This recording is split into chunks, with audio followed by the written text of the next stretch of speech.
Hi friends, it's Laura. I'm mostly crafty here on YouTube and Instagram. Welcome back to my Flosstube. Today is Sunday, May 3rd, and today's Flosstube 11, I think. I have a lot of stitching and things to share with you because it's been about a month since my last Flosstube.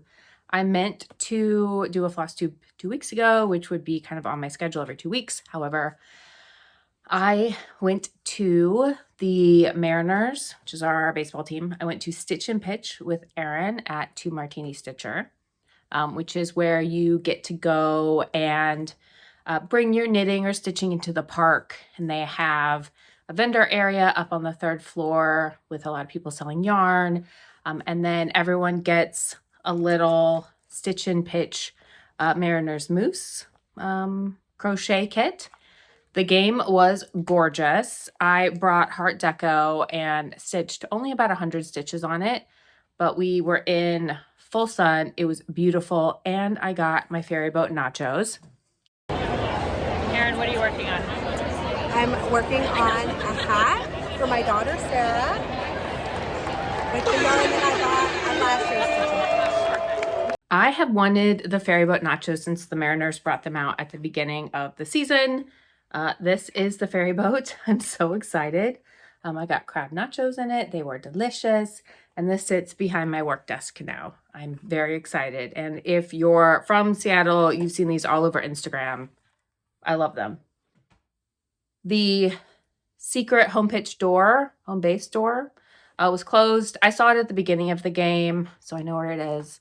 But by the time Erin and I got back down towards our seats, it was already sold out. The giveaway for Stitch and Pitch was this little Mariners Mousse, kind of like a Woobles kit for crocheting. There is a picture of him in here. That's what he'll look like. He's so silly. So I don't know how to crochet, but we'll figure that out. Mariners won, which was great. And then the TLDR on that is that I finished Heart Deco. So don't mind the wrinkles. This is Heart Deco by Stephanie at Cross Stitch the Globe. It was part of a Valentine's Day bundle, which I am blanking on the name of, but it was a fundraiser around Valentine's Day. Cupid bundle? Regardless. This is also going to be available as a PDF very soon, so keep an eye on Stephanie's Cross Stitch the Globe YouTube channel because she mentioned today that she was going to be putting it up soon. So that is terrific. Let me talk a little bit about this pattern. So this pattern is 2,718 stitches. I did almost 1,600 in April. And I did a custom conversion. So if you saw from the picture is yellows and golds. It's beautiful. It's beautiful. But I wanted to do, as soon as I saw the pattern, I was like, that looks like coneflowers, which are my favorite flowers, along with zinnias. Zinnias, if you're not from, apparently, Richmond, Indiana. So I did my own custom conversion. And I'll give it right now. I'll also put it down below. So instead of DMC 742, which is Tangerine Light, I used 3609. And that is this like really light purple. It's the only one I'm not super sure of, but I had already stitched part of it. And by the end of kind of stitching like one little square, I was like, I don't care. I'm just going to go with it. And then instead of 831 Golden Olive Medium, I used 154, which is a dark purple. Instead of 310 Black, I used 3371, which is the kind of like squares in this. Instead of 3820, I used 3041, which is kind of a dusty purple. Instead of 307 Lemon, which would be the brightest yellow in it, I used DMC 316, which is kind of a medium dusty purple. And then instead of 3852 Straw Very Dark, I used 3740, which is a darker dusty purple. So I'm really proud of that. I had a second fully finished object in April, and it is the Disco Ball of Doom. Y'all, I finished it. I'm just going to put it up here just so you can admire how good it looks for a little while.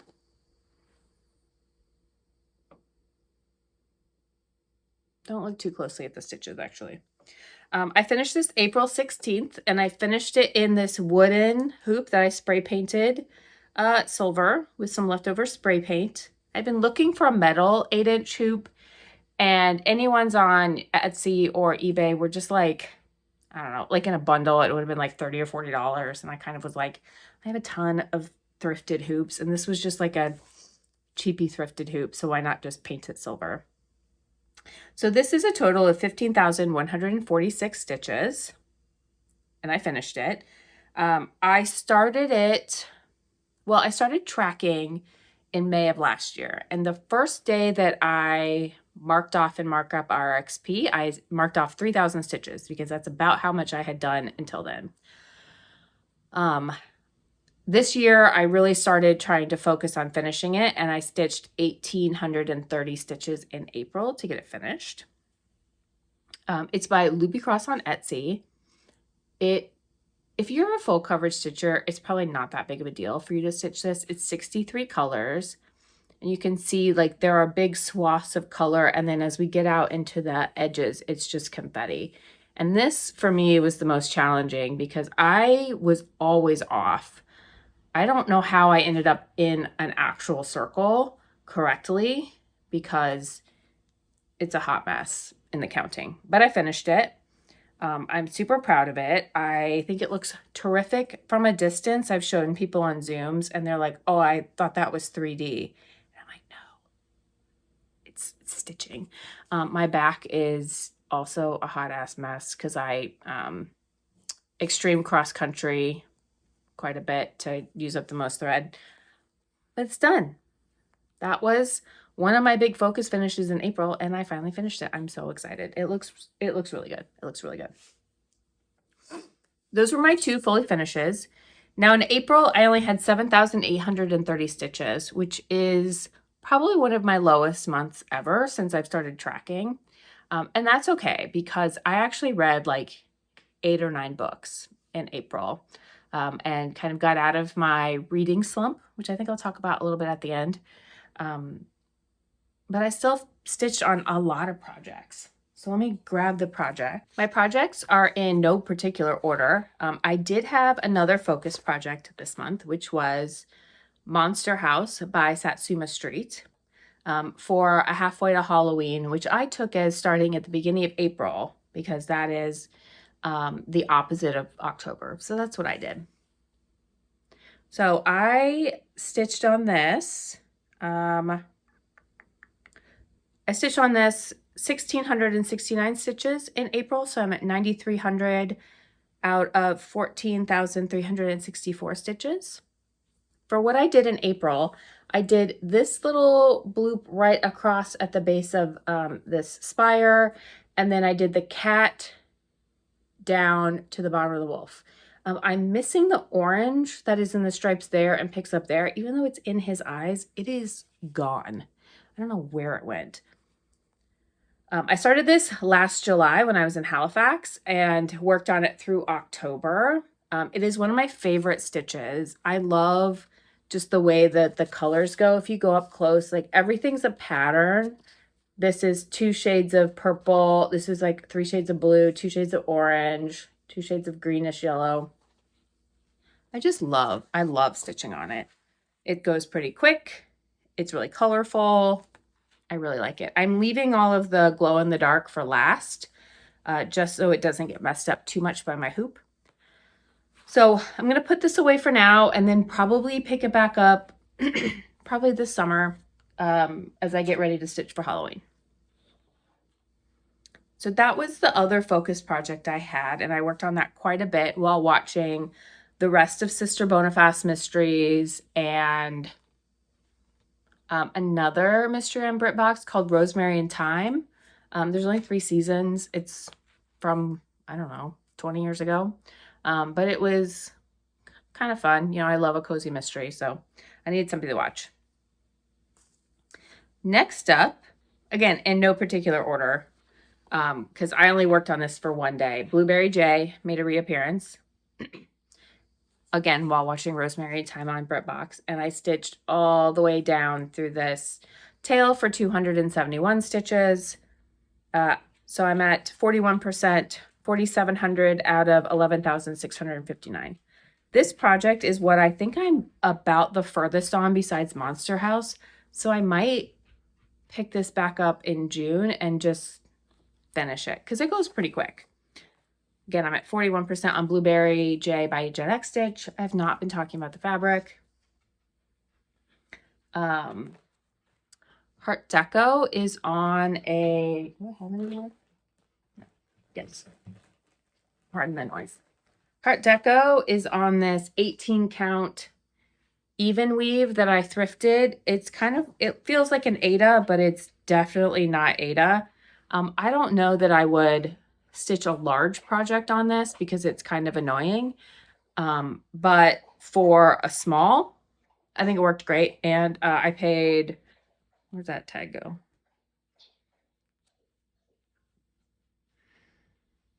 I don't know. I paid like, here we go, $4 for a yard of this at Goodwill. It does shed like it's going out of style. It's probably another reason I wouldn't stitch on something large on it. Disco Ball is 18 count easy grid white Aida. Monster House, this is on 28 count vintage linen that I hand dyed myself. It's Jenny Thompson linen. It's like one of my favorites that I like to thrift. JEDxStitch Blueberry J is on 32 count malachite linen by, I think by Brown Wren. I think so. Anyway, all right. Moving on. Another project I worked one whole day on is I Like Cross Stitch by JEDxStitch. I got 159 stitches on this, so I'm at 933 out of 19,063, so just under 5%. This is my progress so far. Wow, I know. I did these lines.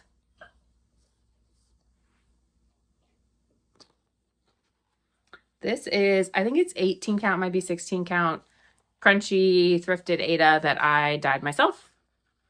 Pinky orange.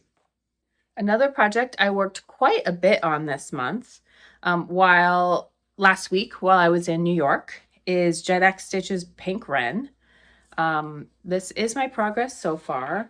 Let me see it. There we go. It's kind of blowing that one wrinkled area out. I finished this pink across the top. I did this orange arch and then the flowers kind of all the way down. And this is a 32 count Fox and Rabbit that I got from Stephanie at Cross Stitch the Globe in a D-stash. I don't remember what it's called.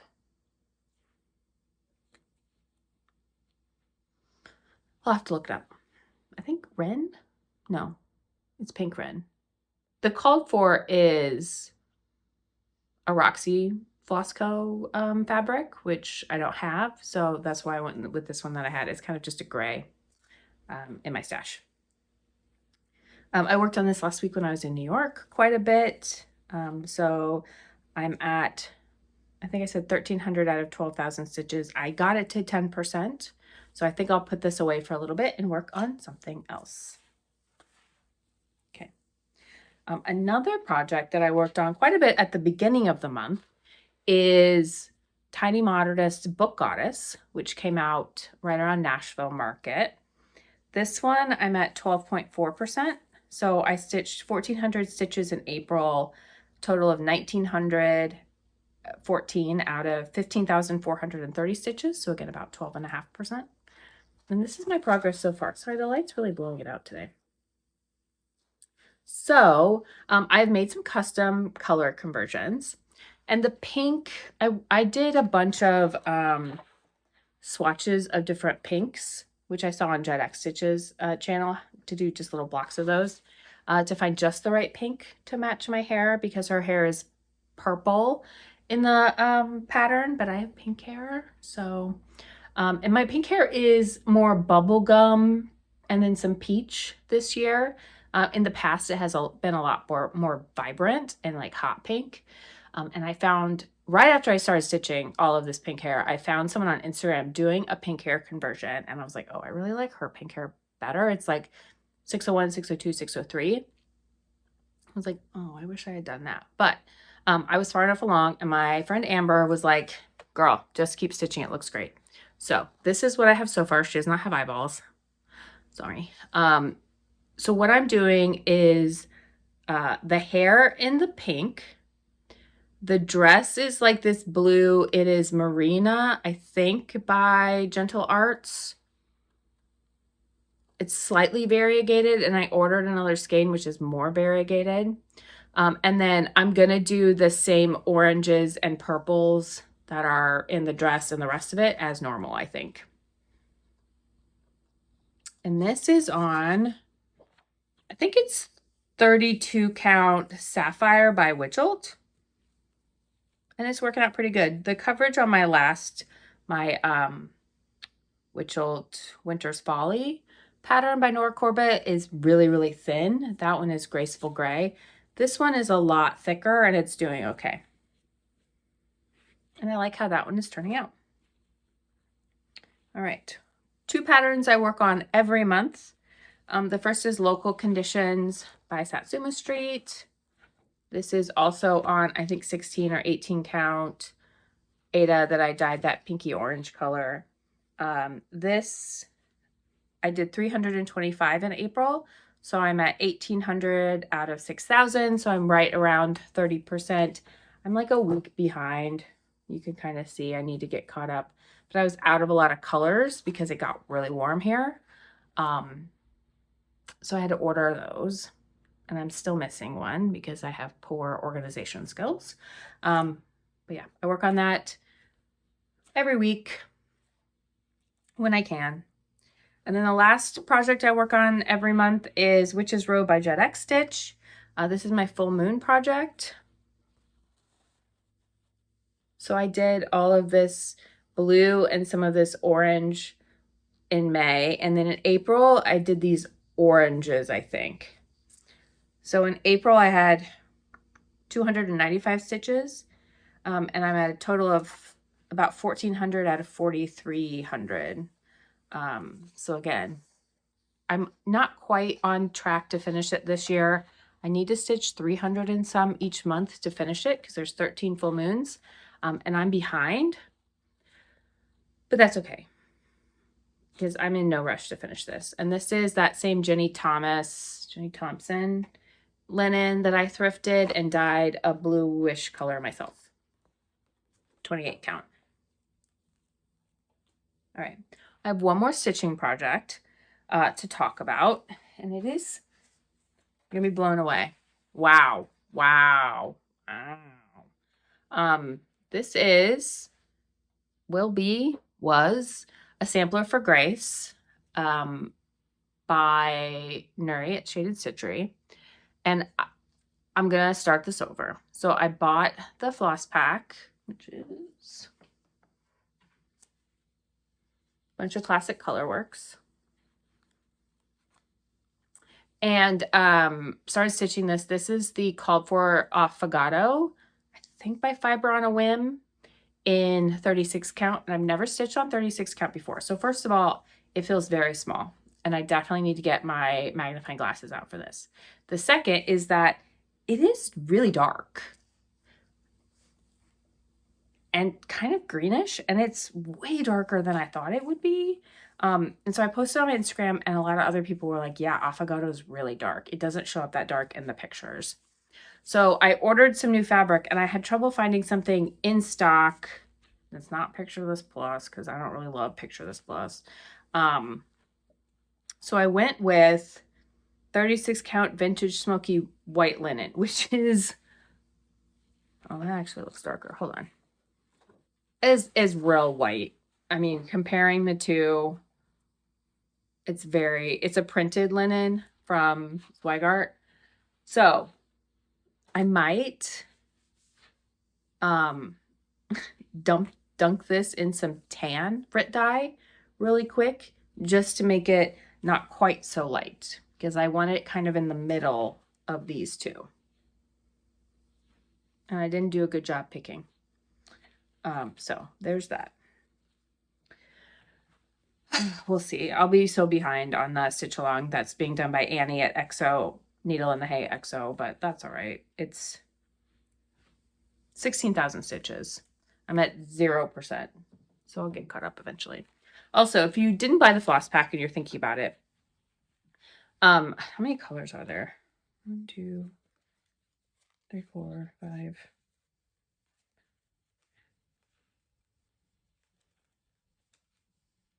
There's like 20, 25 colors. Some of them, though, have less than 100 stitches. I'll tell you which ones they are. Thundercloud has 26. Stepping Stones has 88. Sweetest Heart has 100. Bamboo has 144. Marmalade 144. Hickory Sticks 159. Rose Petal 200. I would say anything that's under like 200 stitches, over 16,000 stitches, I would probably have just done the DMC and saved myself $12 or whatever.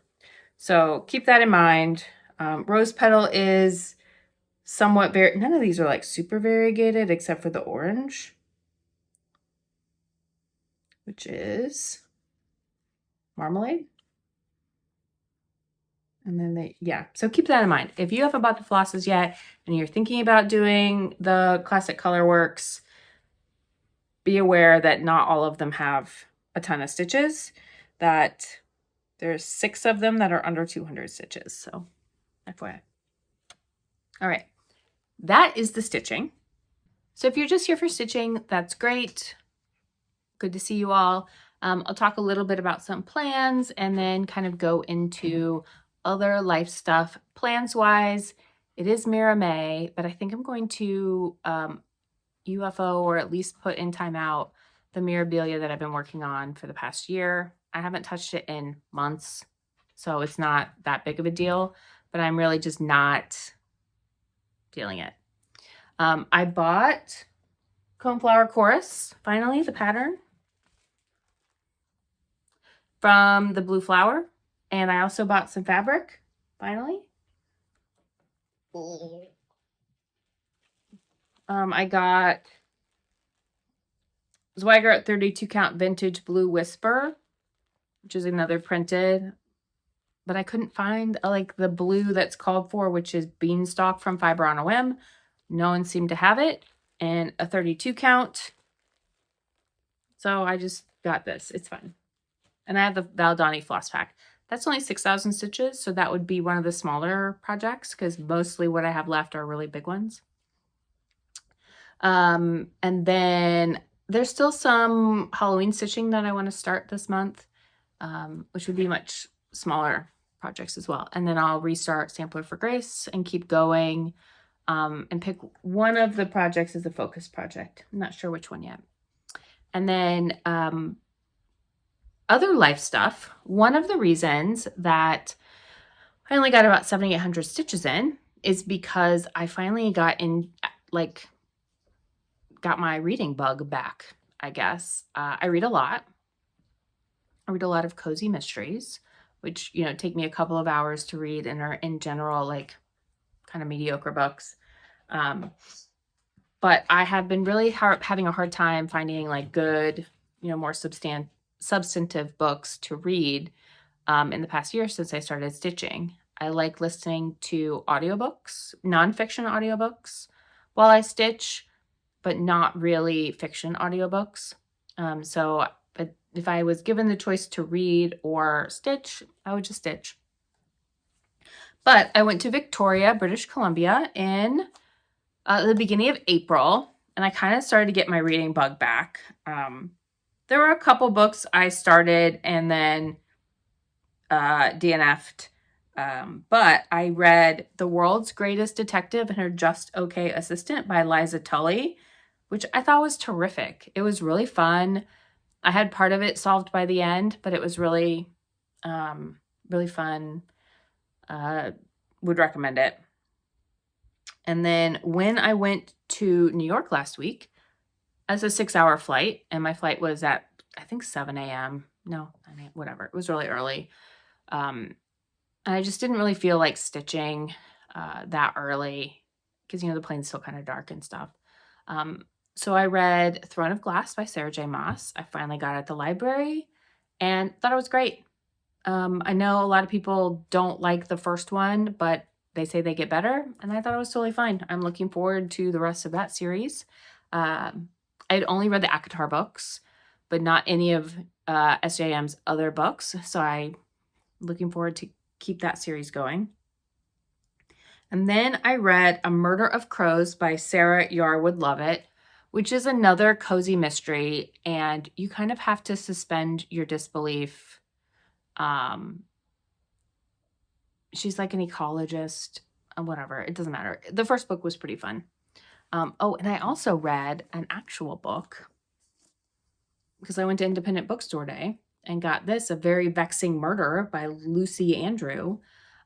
It's an ARC that I got for filling out a crossword puzzle book thing, crossword puzzle at Elliott Bay Book Company.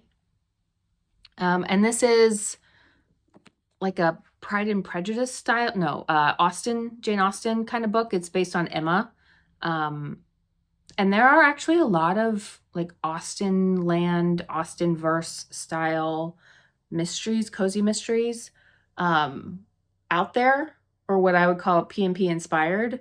If you're interested, I have a whole like tag on my Goodreads, but my Goodreads is on my phone, not on my iPad. So message me on Instagram, Mostly Crafty, and if you're interested, I can share that with you. I thought that was great.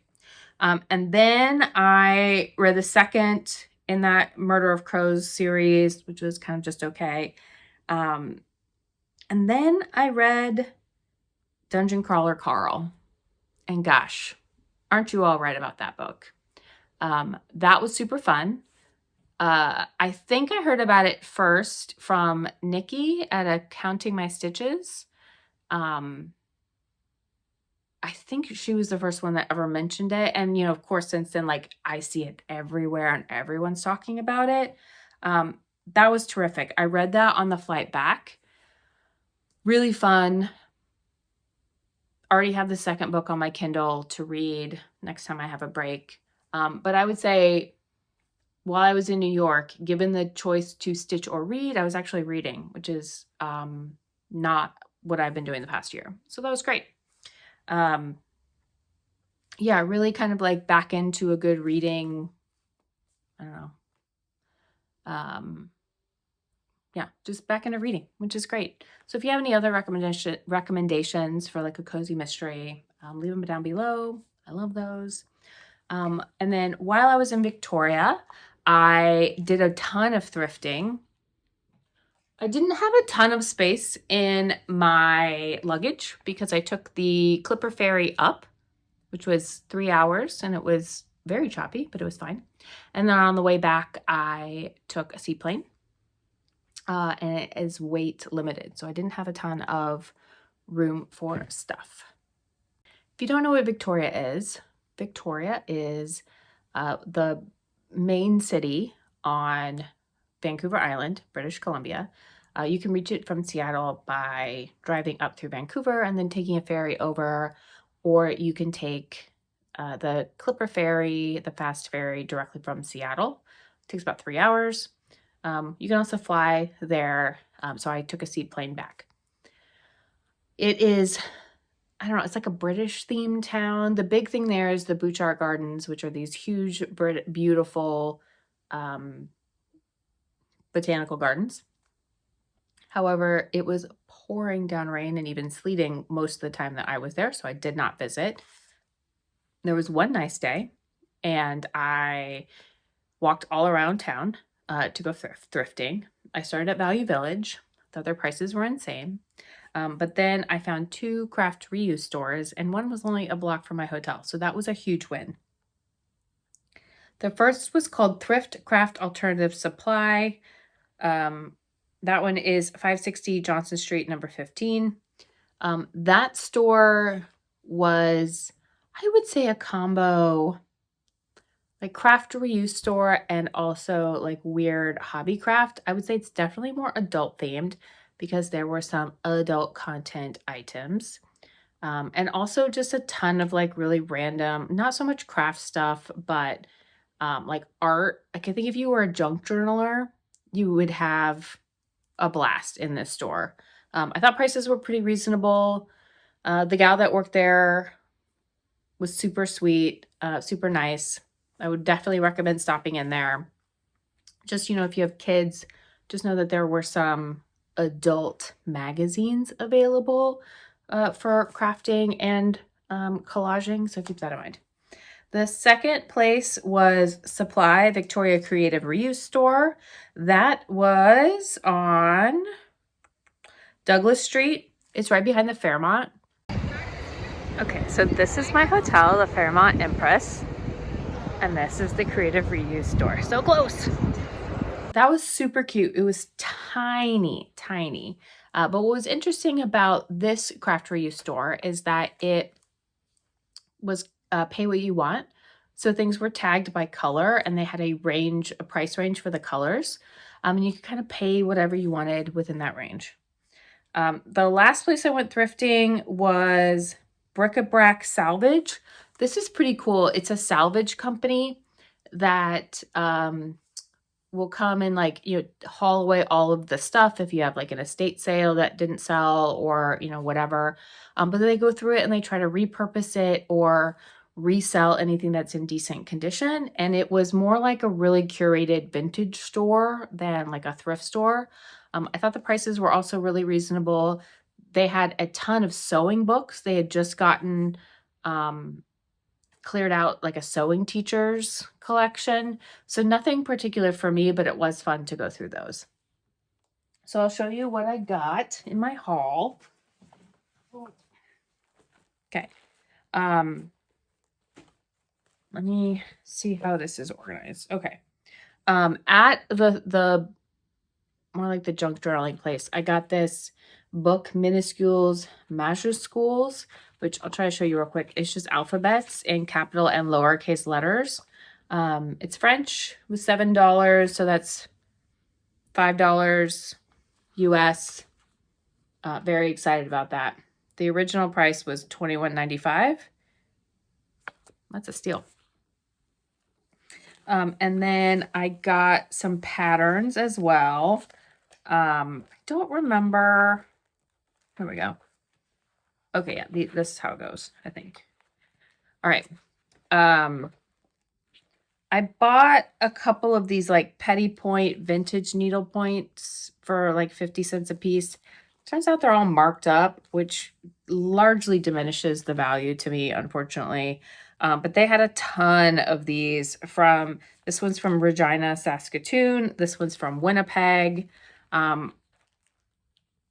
She had boatloads of them. So that was cool. I got this plastic canvas snow village, which if you know me, I love a tiny house. And so I thought this was fun. I got Victorian Christmas by Barbara Noel, which has to be a fake name. But it's kind of blackwork style, which I love, or backstitch, whatever. But this one I thought was interesting. And then this pattern, when I checked out with this pattern, and these were all like $1. Wolves by Moonlight, sorry. I could tell the gal was like, oh, that's really great. And she wished she could purchase it. Haha, she can't. It's mine. Love the stitching on a sweatshirt. I think that's actually the best way to use it. It is by True Colors, and it does have that weird guy on the back. And then I went to the other one. I think this is all from the other one. I got this Blue Victorian by Nancy Spruance Designs. That's not the pattern. That's just kind of how it looks. I've had these like houses pinned on my Pinterest from her for quite a while. So I thought that was great. I got 2 lavender and lace patterns. The first Angel of Light and the second Angel of Freedom. Not really my style, but for, roughly like 50 cents a piece, I thought I'd go with it. This is another like vintage floral pattern Bouquet of Roses. This one's from Calgary. Drika's Charts for Petty Point, Cross Stitch, Needlepoint. So it was $7.95 at Needle Mania, which I had a great time looking at the old stickers of where things are from too. And then I got some fabric.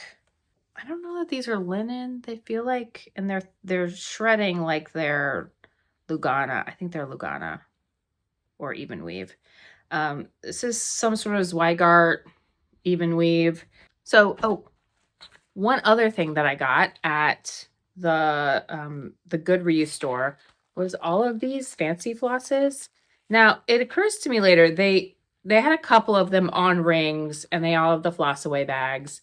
And it occurs to me that I could have taken off the ones that I wanted from the floss away bags because they were basically priced individually. And I kind of was like, I'll give you whatever for the whole pile. But it has some Weeks Dye Works, bunch of Weeks Dye Works colors. It has some DMC on a spool, has some Krynic, which I already have one that's like that. Has some pearl cotton, which I probably would have left the pearl cotton. More DMC sparkle thread. Some more DMC, and then, yeah, there's some beads in here too. And then what I've been watching, the new Taskmaster, which is my favorite. I love it so much. I've also been watching Ladies of London on Peacock. That is a Stephanie recommendation. It is fantastic. Only 10 episodes. It's not quite a Real Housewives, but it's similar. It's a new season with just some wacky characters. I love it. Halfway through that, probably keep watching it tonight. Besides that, I think that's mostly what I've been watching. If you have any other recommendations, let me know. But thanks for catching up on this floss tube. If you made it this far, put a boat emoji for my ferry boat to celebrate my ferry boat from the Mariners. And you can get these. They're sold out right now at the Mariners. They should be back, and they're $8. And you can add them to your nacho chips. And I love it so much. I can't stop talking about it. If you're not from here, it's probably like, you're like, why are you holding a plastic ferry boat? But I love it. And on Instagram, people are going wild for them. So anyway, that's why I'm excited. So put a boat emoji down below, and I will see you guys next time. Have a good one.